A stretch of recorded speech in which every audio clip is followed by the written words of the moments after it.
सत्संग है क्या जी? सत्संग का शाब्दिक अर्थ होता है सत्य प्लस संग। सत्य का संग करना। सत्य क्या है? परमात्मा है और संग है साथ। परमात्मा का साथ हो जाना ही सत्संग है। ऐसे बोलचाल की भाषा में और दूसरे शब्दों में हम समझ सकते हैं कि सत्संग क्या है।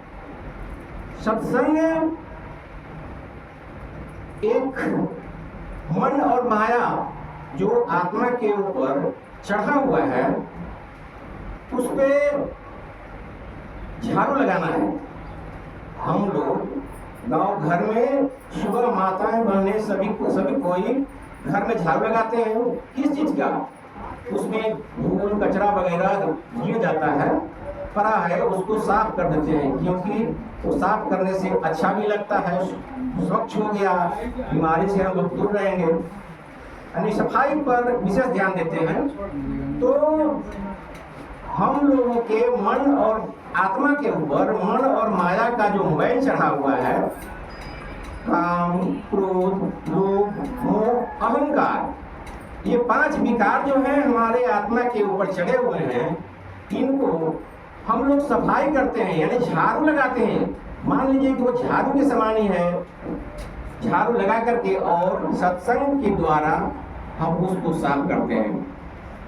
सत्संग का दूसरे शब्दों में हम प्रकाश से भी उद्बोधित करते हैं। प्रकाश का मतलब ये नहीं कि बाहरी प्रकाश।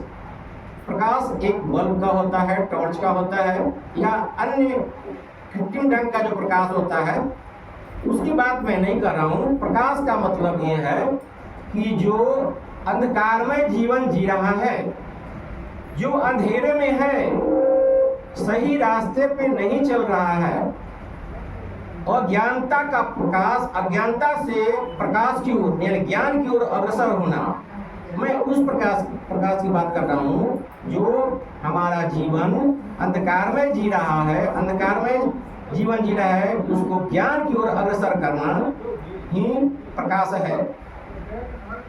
हम आज तक जीवन में जब से आए हैं तब से यही देख रहे हैं कि हमारे माता पिता बुजुर्ग जिस तरह से करते आए हैं हम लोग वही करते आ रहे हैं। इस धरती पे आना और उनका लालन पालन करना, जो जिस लायक है, जितना संपन्न है, सुखी संपन्न है भौतिक संसाधनों से, उसके हिसाब से उसका लालन पालन होता है और बाहरी शिक्षा मिलती है, पढ़ाई लिखाई।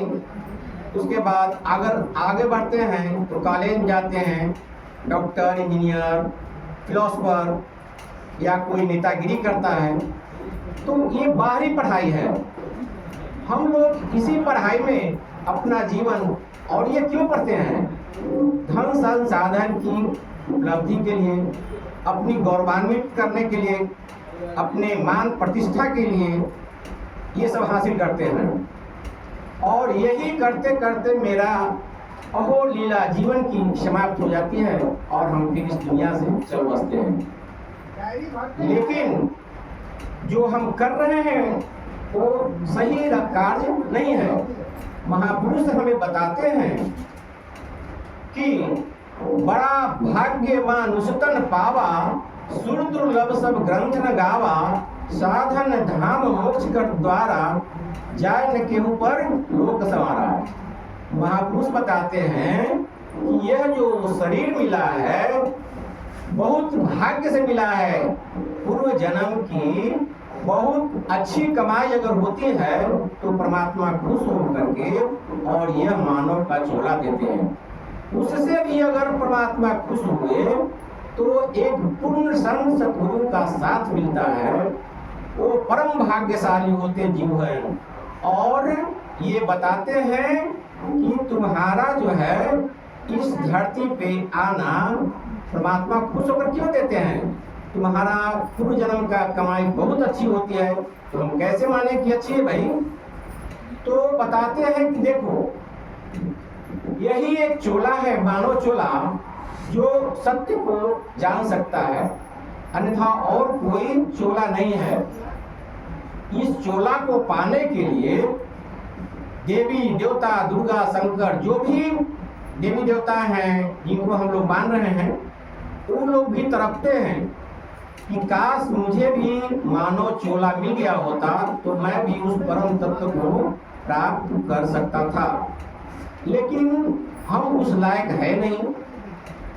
हम लायक है भी तो अपनी अहमियत को पहचान नहीं रहे हैं। हमें महापुरुष इसकी पहचान देते हैं कि तुम भाग्यशाली जीव हो, तुम उस परम तत्व को जान सकते हो, पहचान सकते हो।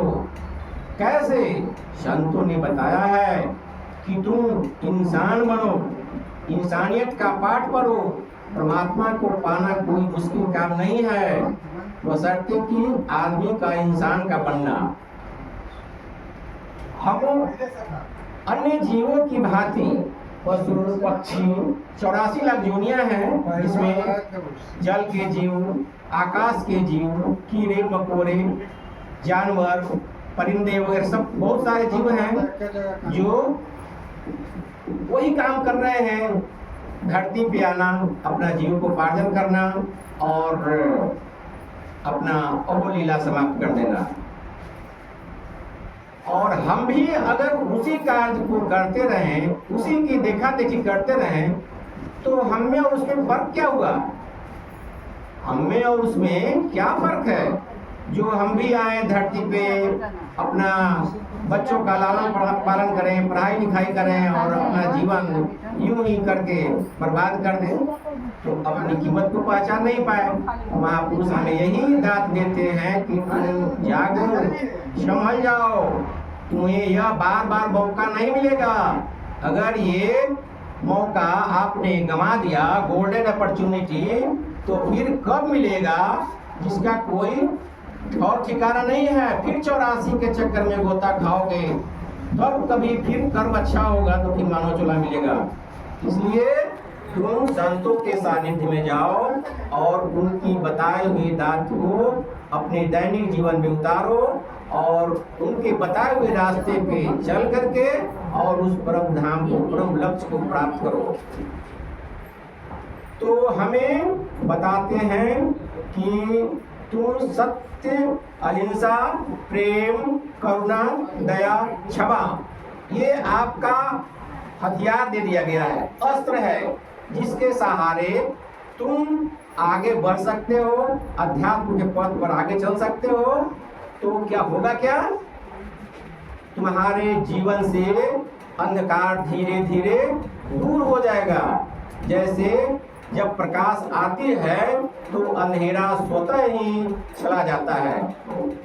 जैसे एक उदाहरण स्वरूप हम समझें कि एक कुशल कारीगर जो होता है, भवन निर्माण का कार्य करने वाला, क्या करता है? ईंट, सीमेंट और कंक्रीट वगैरह से मिलाकर के एक सुंदर भवन का निर्माण करता है। फिर एक साधक जो होता है, शिष्य होता है संत के, वो क्या करता है? उनका हथियार क्या है? सत्य, अहिंसा, प्रेम, ईमानदारी, करुणा, दया और क्षमा। इसको अपने हर हमेशे साथ में रखना है और अपने दैनिक जीवन में इसकी देख रेख करना है, इसकी संभाल करना है। हमको जहाँ जरूरत पड़े झूठ नहीं बोले, सत्य बोले, अहिंसा नहीं करें। किसी के साथ अहिंसा का दो तरह का होता है, एक तो जीव हत्या कर देना हिंसा होता है, हिंसा, और किसी के साथ गलत सोचना, गलत बोल देना, किसी पर गलत विचार आ गया तो भी हिंसा के ही दायरे में आता है। प्रेम करना, सबों से, सब जीवों से प्रेम करना, ये तीसरा हथियार है। सत्य, अहिंसा, प्रेम, ईमानदारी का परिचय दीजिए, कहीं कोई गलत काम नहीं कीजिए। सत्य, अहिंसा, प्रेम, ईमानदारी, करुणा, किसी के प्रति दया भाव रखिए। जरूरत पड़े तो हर जगह हम लोग करते क्या है? हम लोग पाठ तो पढ़ लेते हैं, सत्य, अहिंसा, प्रेम, ईमानदारी, करुणा, दया, क्षमा अपने साथ लेकर के, और दैनिक जीवन में इसको मतलब पालन करते चलें तो हमारा और इंसानियत का इंसान बनने के लायक हो जाएंगे और उस मुकाम तक पहुंचने के काबिल हो जाएंगे, लेकिन हम कर नहीं पाते हैं। उसके साथ ही है भजन सुमिरन ध्यान करना। जो पहला कार्य है भजन सुमिरन ध्यान के माध्यम से ही हम इस पथ पर अग्रसर कर सकते हैं, आगे बढ़ सकते हैं, लेकिन हम लोग कर नहीं पाते हैं। क्यों नहीं कर पाते हैं? इसका कारण ये है कि हम सभी सत्संग में तो आते हैं और आते हैं 1 घंटा 2 घंटा यहाँ पे बैठते हैं, शायद वहाँ 2 घंटा भी आपका ध्यान इस सत्संग में गुरु की चर्चा परिचर्चा में आपका ध्यान है कि नहीं है, ये आपके ऊपर निर्भर करता है। अगर है तो मान लीजिए सपोज कीजिए कि 2 घंटा सत्संग में है, गुरु के आने में है, तो 2 घंटा से काम नहीं चलने वाला है। इसलिए नहीं चलने वाला है कि हम दिन का 24 घंटा होता है, जिसमें हम 20 घंटा 22 घंटा इस संसार में भ्रमित रहते हैं। हमारा मन तो संसार में भ्रम रहा है और 2 घंटा हम सत्संग सतगुरु के प्रति आकर्षित रहते हैं। तो आप सोच सकते हैं कि ये मन जिधर ज्यादा समय देगा उससे प्यार बढ़ेगा, यानी संसार से प्यार बढ़ेगा। तो सतगुरु को कैसे आप पा सकते हैं? उनके भाने आप कैसे रह सकते हैं? एक मिसाल देते हैं उदाहरण के रूप में कि कोई भी बच्चा माँ के प्रति जो प्यार देता है, माँ बच्चों को प्यार देता है, बच्चा माँ को प्यार देता है, कितना उसके निकटता होता है। लेकिन और सब रिश्तेदार भी हैं, जैसे पापा हुए, चाचा हुए, चाची हुए, दादा हुए, दादी हुए, उनसे वो दूर है। अगर किसी प्रकार का संकट पड़ जाता है तो सबसे पहले वो मम्मी के पास जाएगा, क्योंकि उससे ज्यादा करीबी है, उसके साथ ज्यादा समय देता है। ठीक उसी तरह से हम सभी जो हैं जीव संसार से प्यार कर रहे हैं, तो गुरु के पास कहाँ पहुंच पाएंगे? तो करना क्या है? हमको उनसे देह जोड़ना है। ऐसे नहीं होगा कि 2 घंटा आ गए अब 20 घंटा हम संसार में भ्रमित रहे, तो उससे कल्याण नहीं हो पाएगा। कल्याण होने के लिए आपको उनके बहाने में रहना होगा। चौक चौराहे पे पढ़ाई लिखाई घर आंगन जहाँ भी रहे उस परमात्मा को याद करें, और वो जो हमें दात दिए हैं सत्य अहिंसा प्रेम ईमानदारी करुणा दया क्षमा, उसको अपने साथ रखना है और आवश्यकता अनुरूप उनकी बातों को ध्यान में रख करके, और ये जो हथियार आपको दिया गया है उसको पालन करना है, अपने दैनिक जीवन में ढालना है। न कि महाराज जी बोल चला झूठ बोले पर कोई बात नहीं, हम तो बिजनेस करी थी ना, बिजनेस करते बिजनेस में माफ रहा है, झूठ बोले हम कोई दिक्कत नहीं, बिजनेस बिना झूठ बोले काम थोड़े होते, ऐसा बात नहीं होना चाहिए। सत्य बोलिए, सत्य के साथ रहिए और अपना जो रियल मुनाफा है उसको साथ लेकर के और अपना जीवन बसर कीजिए। करना तो है, यहाँ तो संसार में आए हैं तो आर्थिक उपार्जन की आवश्यकता है ही, शरीर के लिए भोजन चाहिए ही, वस्त्र चाहिए ही, आवास चाहिए ही, तो हमें तो कर्म करना है, लेकिन कर्म नैतिक ढंग से हो, अनैतिक नहीं हो। अपना कमाई हलाल की कमाई खाइए, किसी के साथ छलिया मत बनिए, प्रपंच मत कीजिए, और किसी का मतलब हक मारना तो पाप माना गया है। तो हमें कुल मिला जुला करके कहने का मतलब है कि सबसे प्रेम कीजिए और सदाचारी जीवन जीने का कोशिश कीजिए। हम लोग भक्ति भी करते हैं, प्रेम भी करते हैं, तो सही प्रेम नहीं करते हैं, दिखावा करते हैं, आडंबर करते हैं। इसका सटीक उदाहरण हम आप लोगों के बीच में रखना चाह रहा हूँ कि हम लोग कैसा प्रेम करते हैं या कैसा भक्ति करते हैं।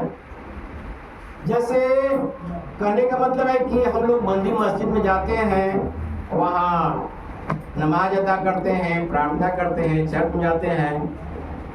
वो मंदिर किसने बनवाया, इस पर आप गौर कीजिए। इंसान ने बनाया, कुशल कारीगर ने बनाया मंदिर को। उस मंदिर में अगर कोई अराजक तत्व के लोग कुछ अनिष्ट चीज उसमें डाल देता है। समझ गए होंगे अनिष्ट चीज का मतलब, मैं उतना खोलना नहीं चाह रहा हूँ। तो क्या होता है, दंगा फसाद हो जाता है। पहले वो तलवारें तनती थी, आज बंदूकें तन जाती है, मार काट हो जाता है, राइट छिप जाता है। लेकिन सोचने की बात यह है, जिस मंदिर को इस परमात्मा ने बनाया, अपने स्वयं हाथों से बनाया, उस मंदिर का महत्व ज्यादा है कि जो मंदिर इंसान ने बनाया उसका महत्व ज्यादा है। आप सभी ने कहेंगे कि जो परमात्मा ने बनाया है वो मंदिर ज्यादा महत्वपूर्ण है, क्योंकि इंसान को तो उसने बनाया और इंसान ने उस मंदिर बनाया। लेकिन परमात्मा खुद ये मानव चोला को बनाया, इंसान को बनाया, समस्त जीव प्राणियों को बनाया, तो इसका महत्व तो ज्यादा होना चाहिए। है भी, इसको नर और नारायण के रूप में जानते हैं, हरि मंदिर के रूप में जानते हैं। तो हम करते क्या है, विडम्बना देखिए, सुनिए यहाँ क्या होता है। हम इसी हरि मंदिर में क्या करते हैं, मांस खाते हैं, मछली खाते हैं, मुर्गा खाते हैं, अंडा खाते हैं, और वहां जब जिसको इंसान ने बनाया उसमें अगर हम डाल देते हैं तो उसके लिए राइटें छिड़ जाती हैं, बंदूकें तन जाती हैं। और ये जो हरि मंदिर है आपका, परमात्मा ने बनाया है, उसमें सब कुछ डाल रहे हैं। ये कौन सा धर्म है, ये कौन सा पूजा है? इसको अगर पाखंड नहीं कहेंगे तो क्या कहेंगे? दूसरी तरफ देखिए, हम लोग अभी तो बाबा धाम का मेला चल रहा है सावन में, हर कोई बोल बम का नारा है, बाबा एक सहारा है के नारे के साथ देवघर जाते हैं। हमारा साला ही इस बार जल लेके गए थे, तब पूछा कि बाबा के पास आपने गया तो क्या जल चढ़ गया बढ़िया से? हाँ, तो जल आजकल टेक्नोलॉजी युग है, जमाना कुछ और है। पंक्ति में लग करके कितना 3 घंटा वेट करेगा आदमी, इंतजार करेगा जल चढ़ाने के लिए। 5 नंबर दीजिए, 500 दीजिए, बाबा का साथ बजाइए, जल चढ़ा के चलाइए।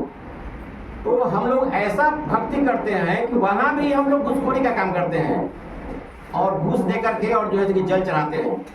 समझिए कितना बड़ा भक्ति है। हम लोग पाखंड करते हैं भैया, पाखंड से काम चलने वाला नहीं है। अपने आप को इंसानियत का पाठ पढ़ना पड़ेगा, तभी परमात्मा के करीब होइएगा और परमात्मा का जो बताए हुए रास्ता पे चल करके और उस परम लक्ष्य को प्राप्त करिएगा। भक्ति इतनी आसान चीज नहीं है, लेकिन लगन जरूरी है। अगर हम ही लोगों में से कोई आदमी जो है संत महापुरुष, भी तो जीव है, संत महापुरुष बन रहे हैं, लेकिन हम लोग अभी प्राइमरी और नर्सरी क्लास में रह रहे हैं।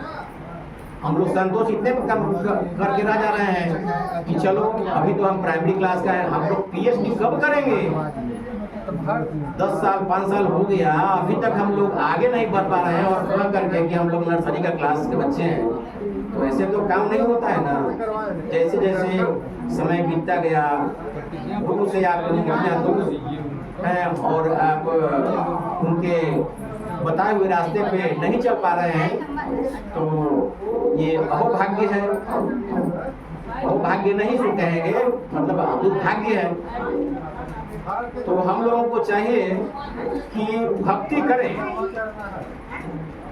एक कहावत है, कामी क्रोधी लालची, कामी क्रोधी लालची, भक्ति करे न कोई, अब भक्ति करे कोई सुरमा, जात वरण कुल होए। भक्ति इतनी आसान चीज नहीं है।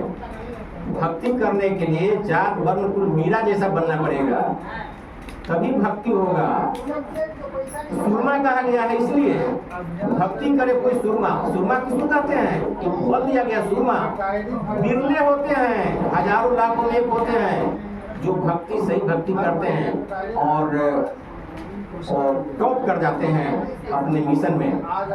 तो हम लोगों को भी चाहिए कि भक्ति करें, मीरा की तरह करें, और ऐसे छलिया भक्ति से काम चलने को नहीं है। तो विशेष मुझे जो अपना आत्म अनुभव था उसके हिसाब से मैं अपनी बातों को रखा।